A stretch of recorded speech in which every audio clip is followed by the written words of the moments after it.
That's what I was doing and enjoying it, finding many, many people who would like to listen, argue, and get involved.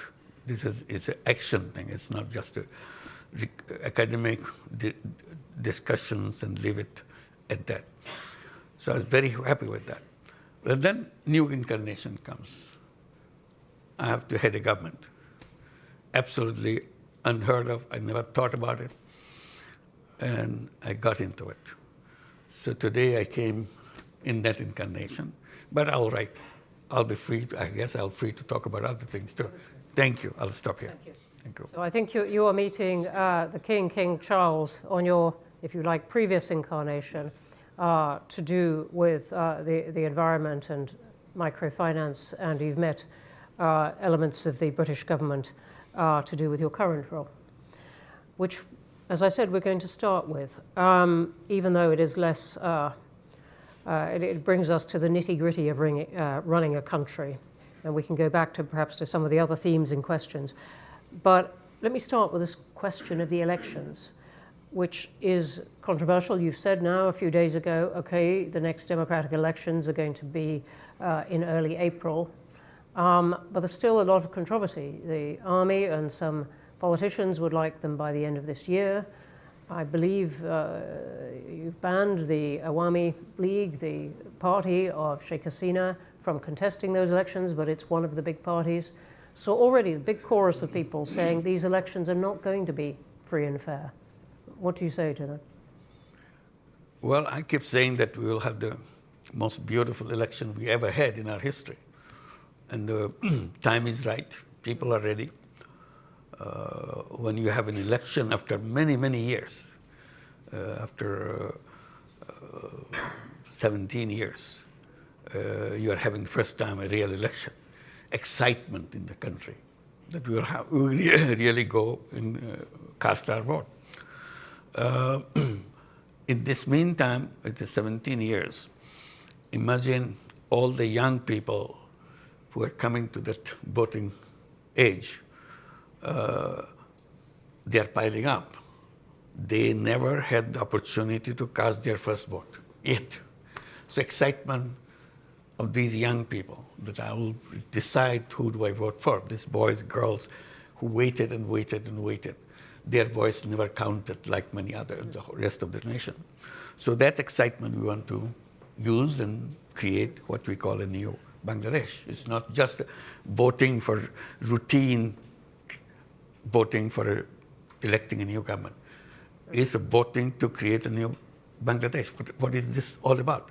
That's the promise we made as we were given the responsibility to make sure that the ideals and the dreams of all the young people who gave their blood just the other day before we took the responsibility, we honored their wishes, we honored their dream. We want to say goodbye to the old Bangladesh and create a new Bangladesh. So we defined that new Bangladesh by three things. One is reform. We don't want to go back to the institutions who created this. So we want to reform all the institutions we have in the country. So we created commissions for each institutions to study and give us recommendations, what fundamental changes in all those things. So we had a series of those commissions. They have submitted their reports, lots of recommendations, very, very drastic changes in the institutions that we have, elections, parliaments, constitutions, civil service, everything. So those recommendations. So we are looking at those recommendations, but our job is to build a consensus with all the parties. So we created a last commission, Consensus Building Commission. Have you heard about something like that? Consensus Building Commission? We have them. So their responsibility is to go through all the political parties, sit together, find out which are the recommendations they will accept, and see in which recommendation all parties accept. That's a tough job for Bangladeshi politicians to agree on something all parties agree. You know, I must say it would be tough for many politicians to agree on that because, and that's not a joke about politicians, because they might say, look, that's taking away the democratic element. Why don't you trust the voters? trust the voters to vote for any of these parties and rely on them to use their judgment to pick the best ideas, rather than a commission appointed by you and your colleagues picking which ideas you like. I wish we could do that if everybody understood what is a bicameral legislations, what the proportional voting is all about, all the complicated things you tell them, oh, forget it, how much money you give me, I vote for you. So make it very simple. So you pay me some money, I vote for you. That's all. All voting may translate into that. So we said we don't want to go to that part. Public, all the voters can watch this debate. This is all debate. It's on the newspaper every day happen. So ultimate aim, to make it short, ultimate aim is to get all those recommendations where all the parties agree, put it in a separate piece of paper. This is where all the parties agree. And then we celebrate all the parties signed that agreement. We call it July Charter. And we are waiting for July to come next month. This charter will be presented to the nation, July Charter, and we celebrate. On this basis, now we'll have the election. That's how the election procedure was done. So one is the reform agenda. Next is the trial of the people who are perpetrators of all the things that happen in Bangladesh. I don't have to elaborate. It's a huge thing. It's a terrible thing that happened to Bangladesh. People were killed point blank on the street every day. Your son, your daughter went out, never came back, just shot. Two friends went out in the street saying goodbye to each other. We may not come back. Maybe one of us will come back, another will not come back. We say goodbye to each other.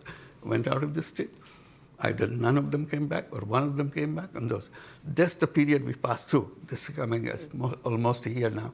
So we'll be celebrating those days of July and August and have this charter. And one is reform, another is the trial of all the perpetrators of this. People disappeared every day, and nobody knew where they disappeared. Where did they end up their life? And horrible stories after stories. These are all documented now. So we have to find out why it happened, who did it, under whose orders. So we have to try them. So this is another agenda for us. Number 3 is the election. So we are talking about the election. So these 3 is our responsibility. So I'll come on to the trials of people involved in a moment, but I just want to stay for just one moment on this question of the Charter, because critics of what you're doing would say, look, you're ruling out lots of political parties, anyone who doesn't agree with this Charter, for example, the Awami League. So you're not really giving people a choice. That this is not a democratic process. This is a very nice, wrapped up in lots of words about consensus. This is an authoritarian step for Bangladesh to take. Yeah. Well, there's a debate about that too. I mean, the debate is Awami League a political party? If they can kill young people on the street just like that, make people disappear just like that, steal money just like that, would you still call it a political party? So that's a debate. This is not a judgment. The issue came on the 5th of August. The former prime minister fled the country. So people were celebrating in the whole country. Finally, we are free. So we thought this ends on the 5th of August after the departure of former prime minister. For us, chapter is closed. This part is over. Now it's a country without them. But those who fled, for them it didn't end. They continued the same thing, in absentia, doing it from another country, exciting people. They're fighting on the street. This is the 10th month now. None of that party has ever expressed this remorse. Sorry, our fault, somebody's ordered, somebody got killed, I'm not responsible for it. I feel terrible that I have to be part of that. None of them. So we are for them it continues. For us, it is ended. So we don't feel safe there on the street demonstrating. They're threatening the people who are already the leaders of this uprising. So safety of the country, safety of the politics of the country, the nation has decided that for the time being, the activities of Awami League will be suspended for the time being. That's all we have done. We have not banned Awami League, we have not done anything until the trial is over. That's all. The trial of those people. All the people who found So guilty. let me ask you then about that. Sheikh Hasina is obviously under the care of India, now in a secure house there, which she fled to. We'll come on to relations with India as a result. But if I said to you, why not leave the question of the trial to the next elected government? What would you say? Why is this interim government going to deal with it? I didn't decide it. We are given this task by the people who invited us to take the responsibility, 3 tasks. And we accepted those 3 tasks. We are just going through that. Let me just ask you one other thing on this particular period. I'm looking over at some of the media, but there have been a lot of reports of a clampdown on media in Bangladesh over this period. What is your response to? It's false. It's not true. Not true. They never had so much freedom in their life. They can say anything they want. Yeah, we may hear some of that later. I know. Yeah. Let me come on to other questions about the economy, which is the role of anyone who takes on a job as you have done, and suddenly dealing with the economy of your country at a particularly difficult time. What has been the impact of the upheaval in tariffs that the world is going through? Well, this is a very tough job for us. While the world is going through all these problems, we are going through another set of problems. We are at the 0 level of our economy, or a negative level of our economy. Not only 0. 0 is still, you have positive thing that you can move. We have huge bills to pay because all the mega projects previous government took, so that they can make lots of money out of that, cut from those things. Now they are maturing to be paid. We don't have any money. All the resources from the banks, from the other sources, non-banking sources. In total, we estimate, given to our white paper, $234 billion taken away from the country, and documented in which way, and so on and so forth. So that's where we are. Resources gone. We start from obligations to payment. It's a negative. Our foreign exchange reserve at the bottom because it's empty. Banking system collapsed completely because the banking system is very easy to transfer the money, very simple procedure. Under threat, the whole board resigns. You put a new board of your choice and start issuing loans to your friends with the understanding this is a gift you get. You never have to pay back. There's no collateral, nothing. So this is the banking system we inherited. So we have to restore the banking system in some way. We have to make payments for all those people who are knocking at the door with the big checks, big bills that we have to pay. Otherwise, we're going to the court, which is not good for us. So we have to, and in that crisis moment, the best thing that happened to us, the overseas Bangladeshis, many of them are here, in London, in England, and so on, and Middle East. They kept sending remittances, huge amount of remittances. And that saved us. The economy was saved with them. And that remittances keep growing. Today, our balance of payment situation is completely changed. As you said, and that has been a real transformation. The IMF, though, is having a lot of meetings with Bangladesh. And it is quite clear on this, it doesn't want Bangladesh to wait for the next government. It wants the interim government to deal with some of the things right now. One of the things it wants is that you find a way to increase the rate at which people pay tax, that more people pay tax, that you can collect it better. Is that something you think is within the powers of an interim government? The first thing I must mention in this, amazing response we get from all the governments of the world. Enormous support. They feel so relieved that finally this thing happened. Now we can have a government we can talk to and we can work with. And they said, any support you need, please tell us. We'll be very eager to do that. So that gave us a moral boost, that we are not abandoned. government of United Kingdom, Great Britain is one of those countries. We are very grateful to them.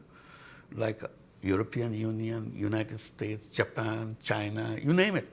Every single government came with the enormous amount of support. And that gave us a moral boost that yes, we are not abandoned, we are not alone, they'll be helpful. And they were really helpful. You mentioned IMF. Yes, IMF also helpful, World Bank is helpful, all the international agencies. Not everyone uses those adjectives, so I'm telling you, it's a very concrete thing. Yes. The one that IMF came into the picture because the last debate that we had for the final release of the fund, the IMF was controlling and they agreed to give us, that you have to open your foreign exchange rate. It should be left to the market. We are worried about it because so far we are controlling it so that we don't kind of expose ourselves in the drain of all the foreign exchange gone because of the system. So opening this to the market is a really a big decision for us, which we debated, and what IMF said, no, nothing doing. Unless you do that, we are not releasing our funds. We tried to convince them and explain the danger of it and so on. They said, no, we understand. But we studied, I think you can handle it. So we started saying, are we able to handle this? Let's open it up. Finally say, if they see some positive thing, why aren't we seeing it? So I challenged them. They finally agreed that let's do that. And tell them again, kind of note, in case we get into difficulty, we'll revert. This is just to protect ourselves. IMF says, okay, go ahead. We opened it, nothing happened. Same exchange rate is just a little bit, it's normal, it's working. So we are celebrating that finally we see the strength in the economy and so on. So IMF role is very positive. It's not a negative one. It's not trying to push us into trouble because of some principle they're holding on to. It's not like that. We were not willing to jump into the water. They said, come on, you do it. You can make it. And finally we made it. That's it. So we are thankful to IMF. Okay. Let me ask you about relations with India and China, which seem to me to be somewhat in flux. Sheikh Hasina's government was very close in a way to India. Now she's there. Relations with India perhaps a bit less a bit cooler between your team and Delhi now. Perhaps a little bit warmer on China now. What is your account of this and what you are trying to do in foreign policy now? We are reaching out to everybody. As I said, all the governments of the world have been extremely supportive. So we're very thankful. We're trying to build up further relationship. We're asking for the help that never gave before. They were not existing before. So we said, let's do that. One of the things we're saying, corruption. Bangladesh is just deep into corruption. Everything is, system is corrupt, people are corrupt. So how to clean it up? What kind of changes we have to make the government clean with enormous corruption? So we say if there is a formula, there is a policy, there is a way to do that. So I mentioned something that the conversation I had in September at the United Nations General Assembly. I was meeting all the world leaders to explain to them what's the situation in Bangladesh. So I was meeting Ursula von der Leyen at the European Union. So among many issues discussed, I said finally about the corruption. I don't know how to get out of this. Is there any way, is there any recommendations you make that we can follow? So she gave a big smile. She said, you know what? We are coming from worse than that. The European Union coming from the worst of the corruption that we are facing. I said, yes, many of our countries were trying to join the European Union. We're just all over corrupt, everything. You never heard of those kind of corruptions in your life. They had it. So we have to install a system of cleansing them up, cleaning it up, washing them off, so that they can be clean as everybody else and join. Once they're clean, then we take it. So we learned everything how to make it happen. So how? Because some of the pressure was put on those countries, and not with perfect effect, but it was put on those countries because they so much wanted to join the European Union. Right. So what is the pressure on Bangladesh politics and society to clean up? It is a historical moment for us. If you can't do it now, we'll never do it. So we made us sure that this is the time. The history has given a window. We can do things which no government can do. Because all governments are partisan, have supporters to take. We have nothing to do with that.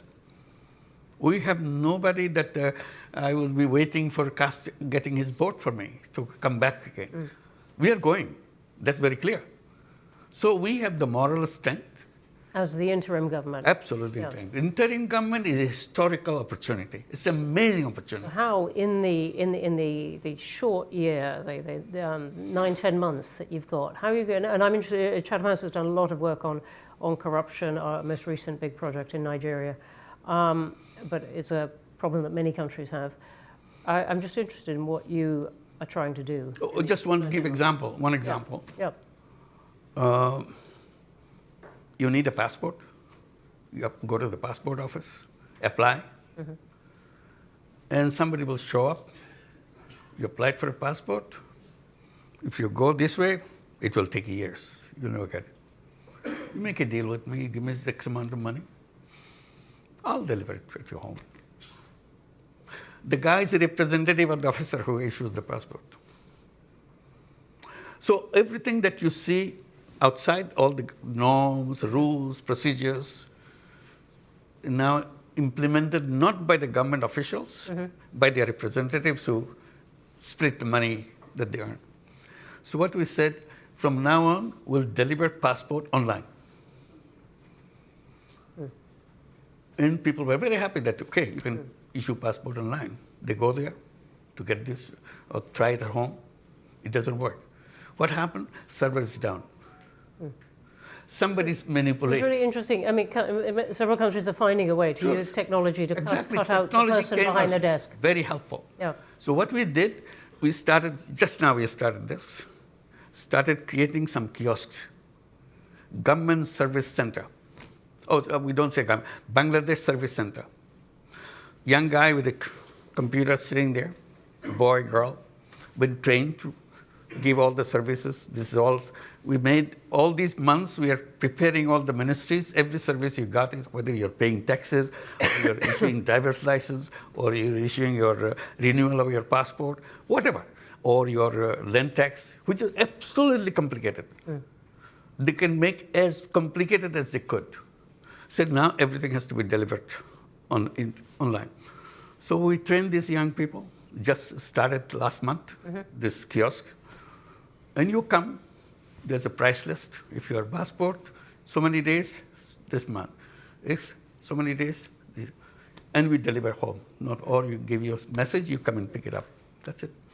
So we have 3 centers now. Within next month, we'll expand to several more. Gradually add to several more. And we are challenging every ministry. How many services you are ready to provide online? They said, we have 5, we have 10, we have 15. Okay, whatever you give it to them. Train them. If they have difficulty, we'll have a meeting together. Why you are having difficulty? Maybe technological, we'll solve that problem. It's our job. I said, the task of the interim government, by the time they leave the government, all these services will be available to people, and all the ladies at home in the villages, women, housewives, they will be delivering these services. We'll train them, they will deliver it. They don't have to come to the city to do that. Wherever you are, you have the computer, you have everything. Or the phone, yeah. Absolutely. So this is the journey that we want to complete. All right. So thank you for that detail, which is very inspiring. I want to jump to a vision of something much more difficult, which is the Rohingya. Hundreds of thousands of them in the camps. What is going to happen? Well, that's the question I raised as we came to the responsibility. Rohingya is mentioned. Only time they mention who is paying for their food, who is paying for their education of the kids, that's about it. I said, then what? No question. Nobody's answering that question. There are international organizations helping this. I said, the question must be answered when they're going to go back. What is their future?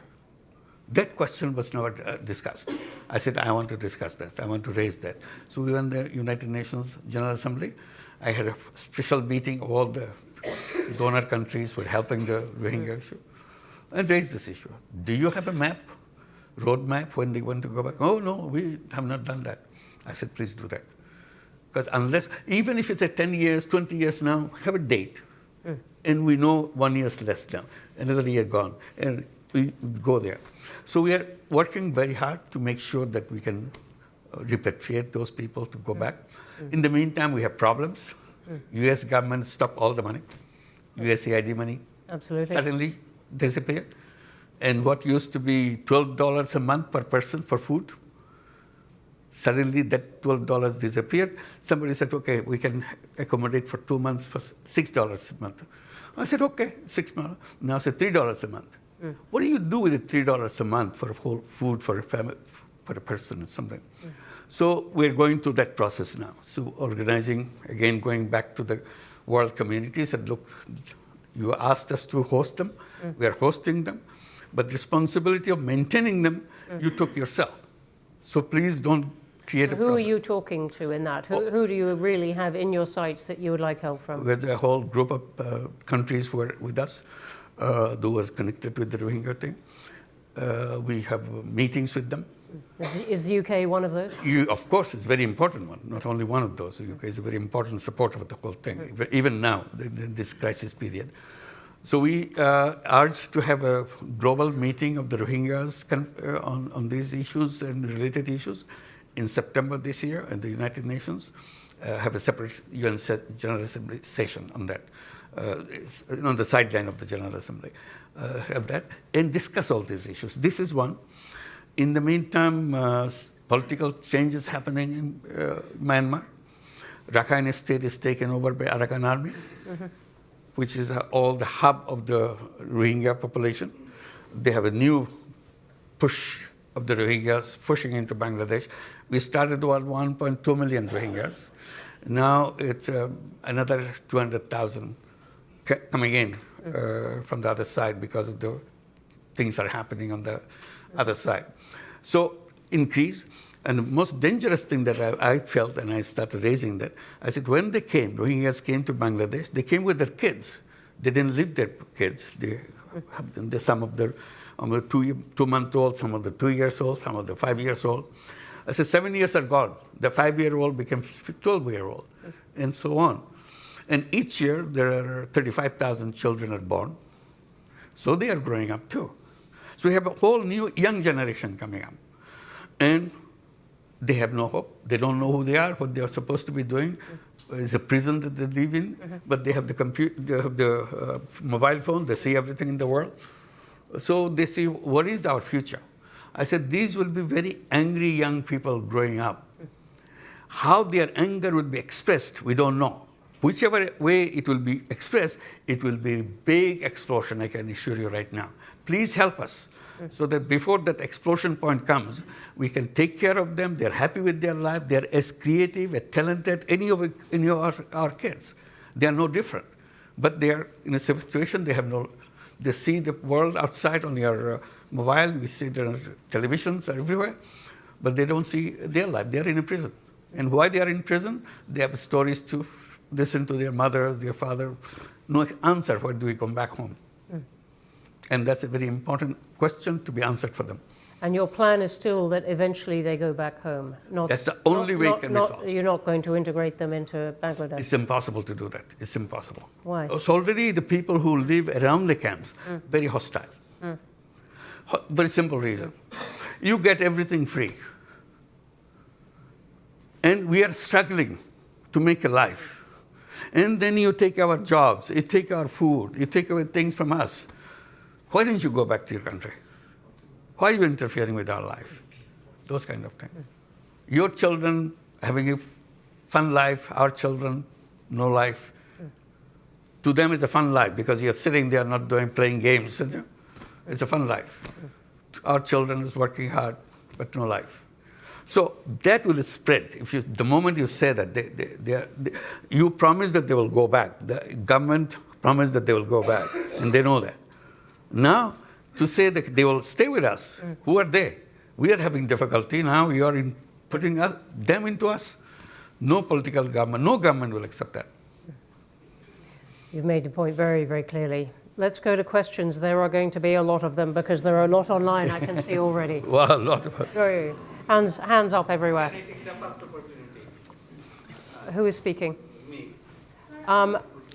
I'm going to go to the woman here in the front. Okay. And then we're going to go one at a time. I'm going to take a couple here. I will come to you. And I will get the people in the back as well. Thank you for the opportunity to question you. My name is Sami Akhtar and I'm a UK correspondent for the Daily Sangram Pratidin. So I have a question for you about your reformation agenda. You have said that for the freedom country or Bangladesh, new Bangladesh, you have to change some key pointers. Those are related to your reformation, which is reform.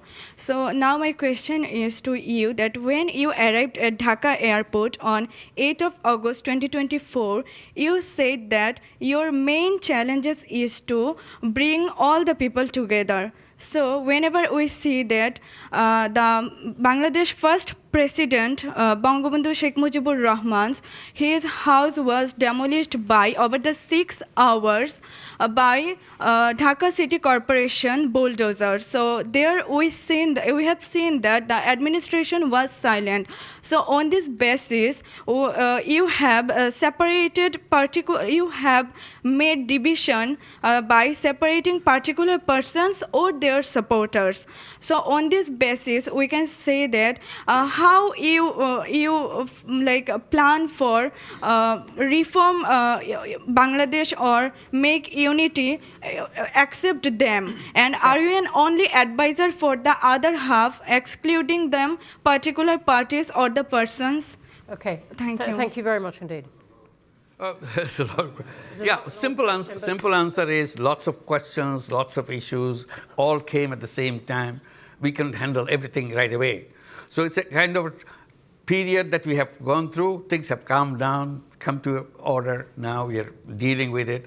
Bringing order to the nation was a big task for us because the police force that we got, yesterday they are shooting at the kids.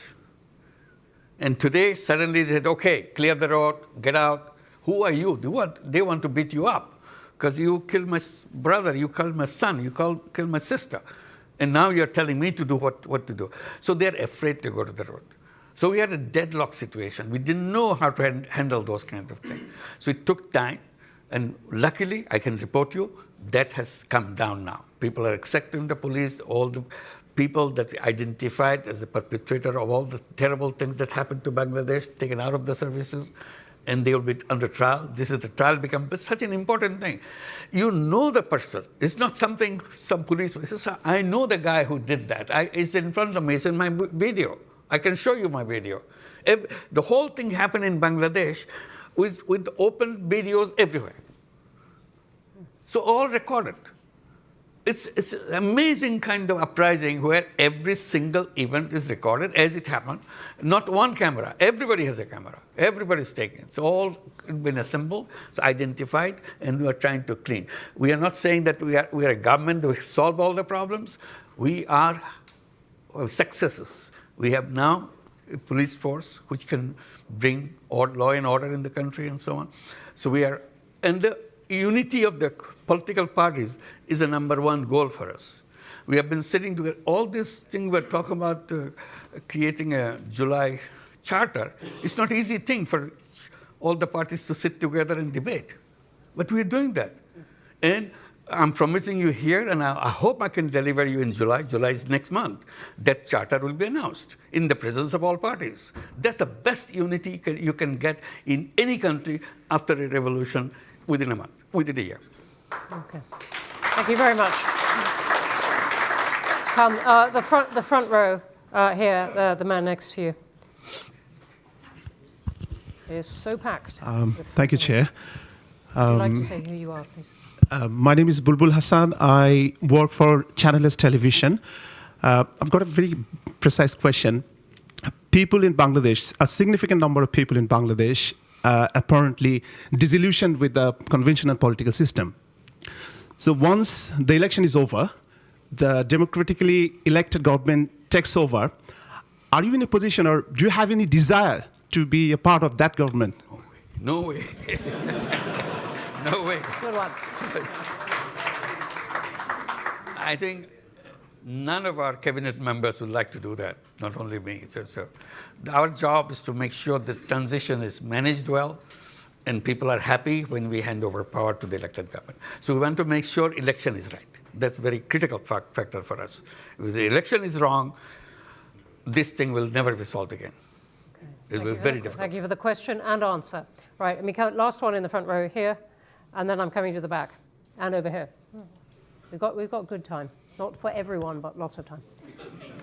Sorry, it was me. Oh, sorry, no, I'm this chap here. Sorry. Hi, thank you very much for arranging this event. My name is Diwan Mehdi. I'm the Director General of British Bangladesh Chamber of Commerce and Industry.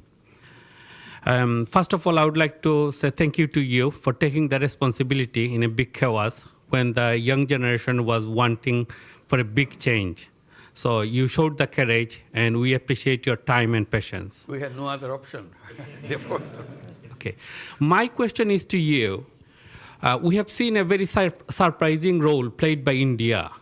They seem to be a democratic country, but when it comes, we talk about Bangladesh, their role is very unclear. In what capacity, if I speak very legally, they are keeping Sheikh Hasina in their country? Well, there would be a trial going on in our country. And the same question was asked in their parliament. They did not have any clear answer. And I know you are a very well-known person, like internationally. In order to create pressure on India, how you are using your lobby in terms of United Kingdom, in terms of USA and other countries, because this is very surprising in 21st century. If we see a prime minister fled from one country after killing thousands of people, after making injured thousands of students, like number of incidents we have seen there was no internet even. Our friends were there, our family member was there, and someone needs to take the responsibility. And in what capacity India is keeping her? Thank you for the question. as you described, if I had the chance to show the 1 minute video of 1 minute video for the entire thing, so whatever somebody captured, you'll understand what it is, how the things happen, how terrible things, how cruel things happen. So it's not the 1 minute. It goes on month after month that happened and came to the peak of this in July. And finally, 5th of August, the government disappeared. So all this anger is in there. And the whole anger and everything is now transferred in India because she, the Prime Minister, went there and started, not only she's living there, the problem is, when I had a chance to talk to Prime Minister Modi, I just simply said, you want to host her? I cannot force you to abandon that policy. But please help us in making sure she doesn't speak to Bangladeshi people the way she is doing. She announces on such and such day, at such and such hour, she will speak. And the whole Bangladesh gets very angry. That why is she speaking? Why is she keeping this whole anger thing inside of us now? And is India doing what you asked? No. Modi's answer, I quote, he said, it's a social media, we cannot control it. What can you say? It's an explosive situation. You can't just walk away by saying it's a social media. So this is what is still going on. May I ask you, I believe in technical terms, you've written an informal, an unsigned diplomatic note to India. Yes, we did. Asking for her extradition. Absolutely. And they've noted that it has arrived. But does that mean, in a sense, you're leaving it to the next government? This will continue. I mean, this is, but it is now, in the meantime, another stage has come. I just want to add. Now there's a case. The International Criminal Tribunal has started the trial process. They send notices to Hasina for all the crimes she has committed, part of the crimes. There's so many other crimes coming up.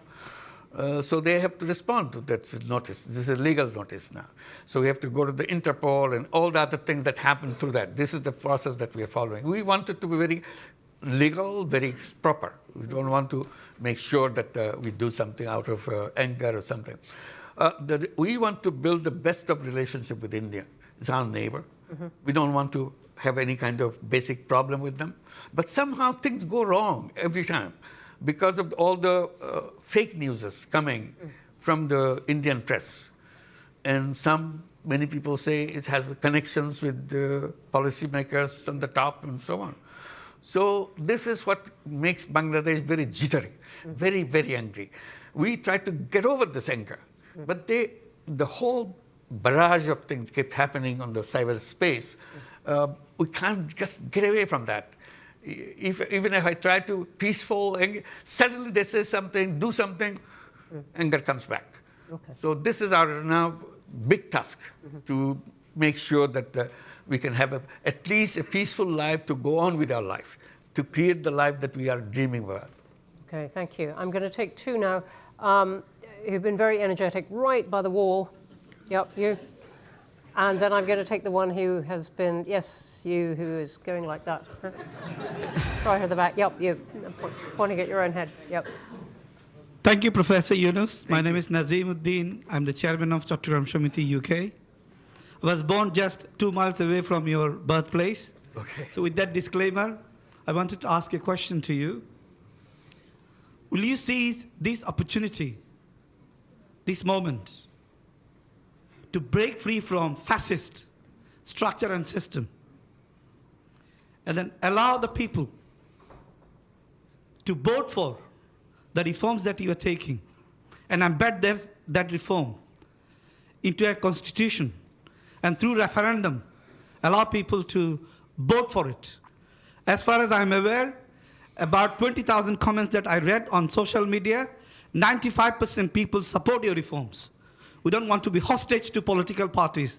Why don't you just go back directly to civic societies and the people and allow them to vote whether they would like to go ahead and change Bangladesh for the future and make it a real tiger for the world economy. Thank you. Thank you. I want to be clear. Are you asking for a vote on the charter? Absolutely. Yeah. I'm asking is that July Charter, of course, will be a legally binding agreement. Yep. But in order to sustain that reform, it needs to be structurally built in within Constitution. You'd like a vote on that? Yeah, yeah. We heard about that, about having a kind of referendum on the issues that we have. There are so many complicated issues. The argument is referendum will be meaningless because most of the people don't even understand what you're what you're voting for. So people will laugh at it, that it doesn't make any sense. So it's the politicians representing the people, all parties. They are involved in all these political issues and all the national issues, and they're supposed to understand, they're supposed to debate. If they have agreed together, all parties, that's what we are focusing on, all parties, then it's more real than giving it to a referendum of all the package. It's a big package. So this is what the path we took. Referendums have lots of problems Yeah. with them, as many countries know, but You must be referring to something, they're smiling. but it would answer the point, the Yeah. challenge to you, that this charter is in some way not democratic. We can come back to that. Let me come to you who stood up. You've been very energetic. Chief Advisor, welcome to London. Thank you. On behalf of British Bangladeshi community, I'm Councillor Saifuddin Khalid.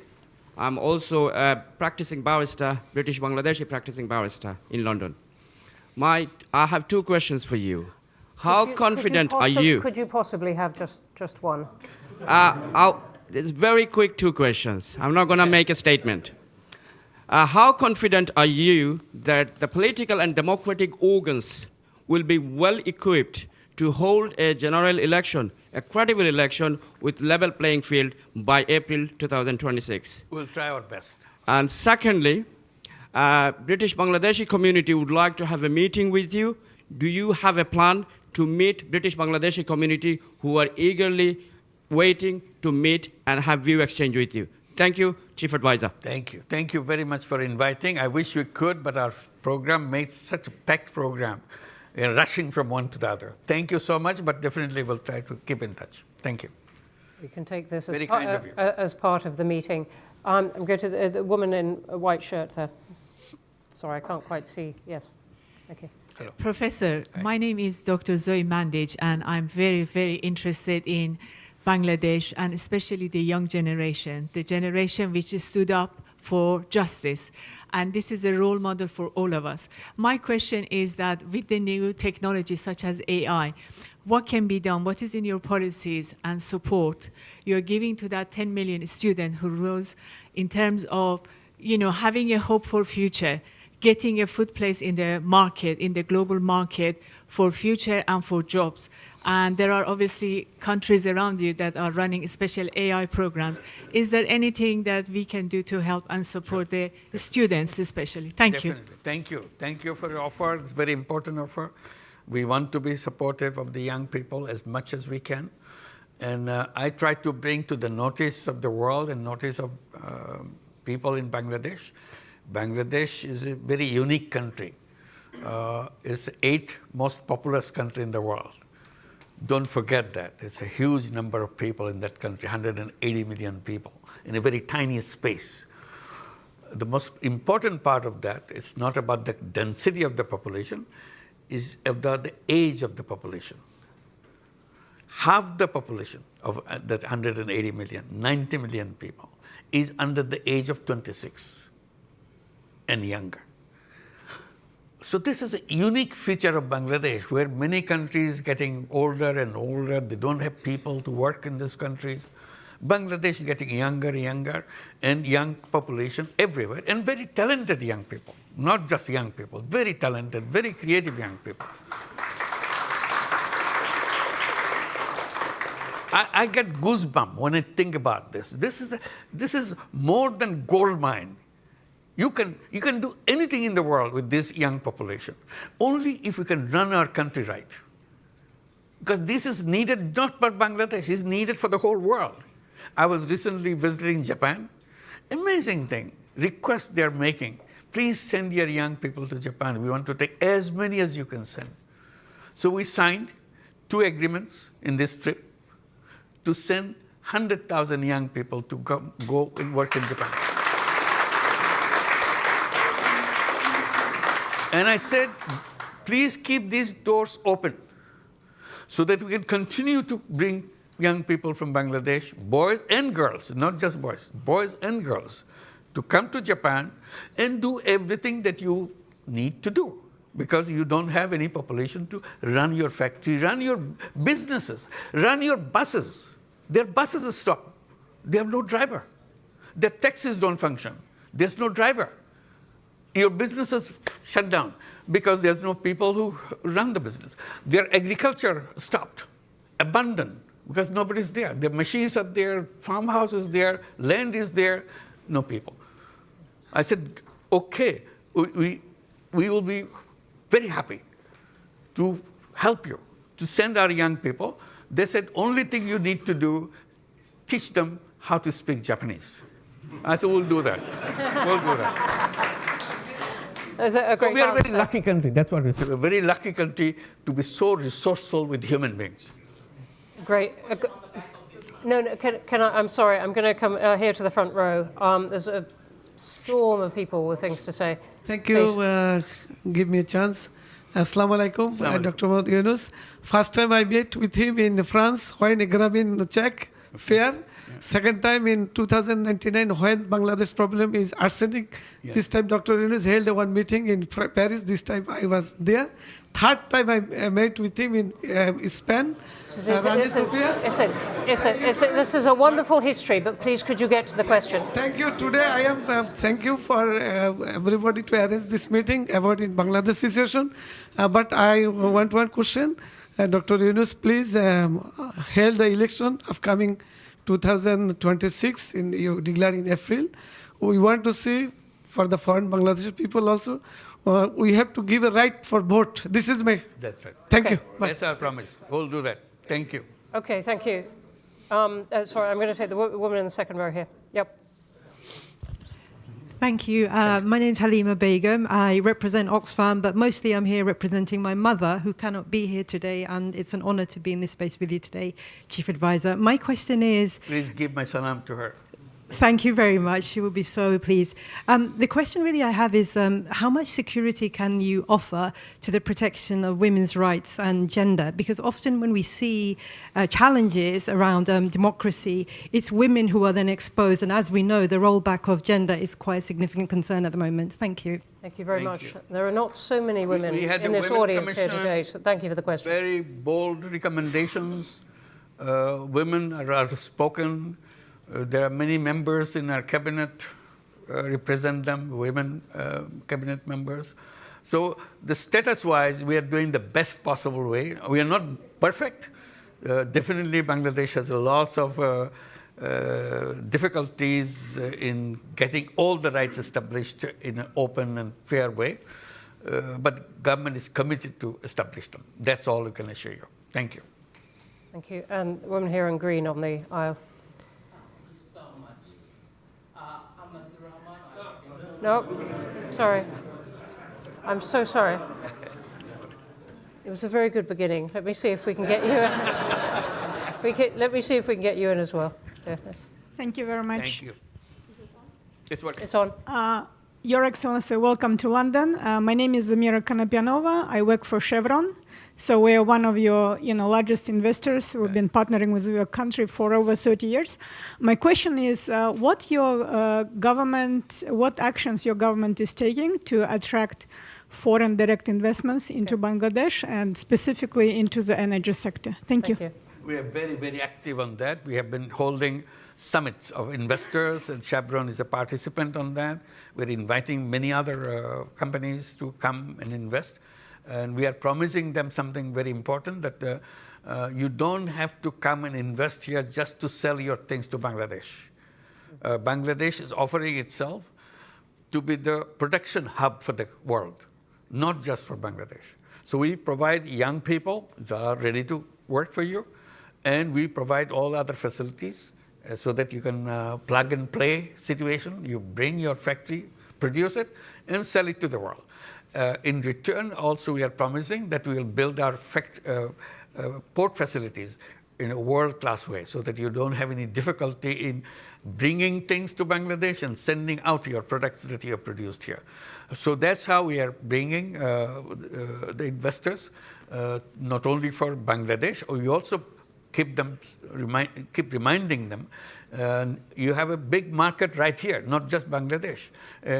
You can produce to Bangladesh. We have all the communication things we'll fix it up to deliver it to Nepal. Nepal is a country that cannot access to the ocean. So we will give you the access to the ocean, and you produce it, bring things to Nepal, to Bhutan, even the seven sisters in India, where also we open up, so that we all prosper together. This whole region is a potentially very attractive region for productions. So we are inviting all the companies to come and make use of all the facilities that we are creating. Thank you. Thank you. And I'm going to take a couple of questions from online. There are brilliant questions online, particularly about the election process. I think we've covered it as much as we can in the time, but thank you for the questions. Let me take a pair of questions which are on the Bangladeshi community in the UK. One from Animoy Chowdhury saying, Your Excellency, Bangladeshis living in the UK are sometimes regarded as a disadvantaged community in comparison to others. What advice would you offer to help shape a more prosperous future for them? And then there's one from Katie Domini saying, what would you like the British Bengali community to do to help Bangladesh? Absolutely. This is an opportunity of lifetime. That you are here, you are lucky that you have access to so many knowledge and success and services and resources. Please bring it to make changes happen in Bangladesh. This is the time for Bangladesh to change fundamentally, not just a touch and go kind of thing. It's fundamental changes Bangladesh is waiting.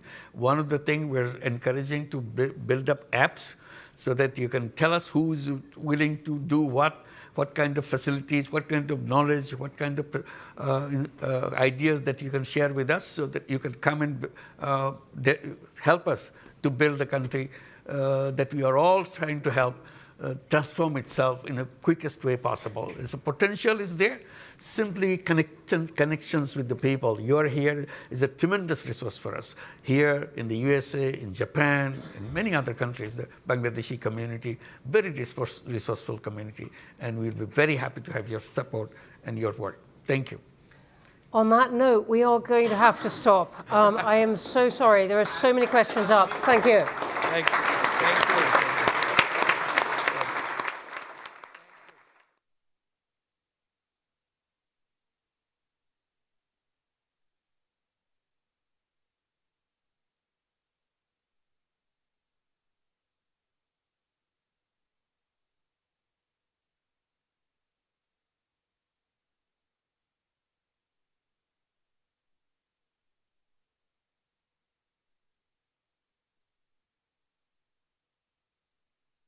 Thank you.